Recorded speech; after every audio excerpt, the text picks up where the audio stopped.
খাবার নেই, পানি নেই, নেই জীবনের নিশ্চয়তা। তবুও যেন পিছু হটার পথ নেই। বিশ্বকে জানাতে হবে সবকিছু। গাজায় যুদ্ধবিরতির চুক্তির পরপরই গুলিবিদ্ধ হয়ে প্রাণ যায় ফিলিস্তিনি সাংবাদিক সালেহ আল জাফরাউইর। এর আগে নিহত হয়েছেন আল জাজিরার সাংবাদিক মোহাম্মদ সালামা, রয়টার্সের হুসাম আল মাসরি, এপির মরিয়ম আবু দাকার মতো আরও অনেকে। ইসরায়েলের হামলা এবং বোমা বর্ষণে গত ২২ মাসে অন্তত ২৭৮ জন গণমাধ্যম কর্মী নিহত হয়েছেন। অর্থাৎ ২০২৩ সাল থেকে এ পর্যন্ত প্রতি মাসে গড়ে ১৩ সাংবাদিক পেশাগত দায়িত্ব পালনকালে মারা গেছেন।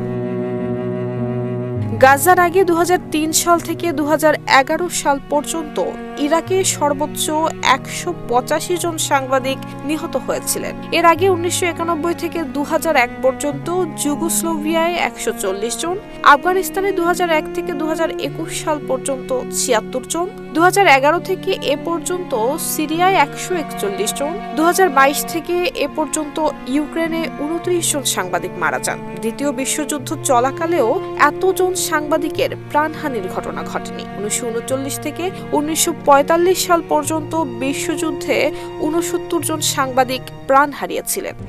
RICL TMX, যুগের পর যুগ স্থাপনা থাকে মজবুত। গাজায় সাংবাদিকদের উপর হামলা কোনো আকস্মিক ঘটনা নয়। ইসরায়েলি কর্তৃপক্ষ আন্তর্জাতিক সাংবাদিকদের প্রবেশের নিষেধাজ্ঞা দিয়েছে এবং জাতীয় প্রেস অফিস, সম্প্রচার কেন্দ্র এবং সাংবাদিক সমিতিগুলোকে ধ্বংস করেছে। এর ফলে গাজায় কাজ করা গণমাধ্যম কর্মীরা একদিকে জীবন ঝুঁকিতে, অন্যদিকে বেঁচে থাকার মৌলিক চাহিদার সংকটে পড়েছেন। অথচ আন্তর্জাতিক আইন অনুযায়ী যুদ্ধকালীন বেসামরিকদের পাশাপাশি সাংবাদিকদের সুরক্ষা নিশ্চিতেরও বিধান রয়েছে। গাজায় সাম্প্রতিক সময়ে সাংবাদিকদের উপর সবচেয়ে বড় হামলার ঘটনা ঘটে গত আগস্টে। খান ইউনিসের নাসের হাসপাতালে ওই ইসরায়েলি হামলায় মোট ২১ জন সাংবাদিক নিহত হন, যার মধ্যে ছিলেন একাধিক আন্তর্জাতিক সংবাদ সংস্থার সাংবাদিক এবং আলোকচিত্রী। নুসরাত জাহান মেহেক, ঢাকা পোস্ট।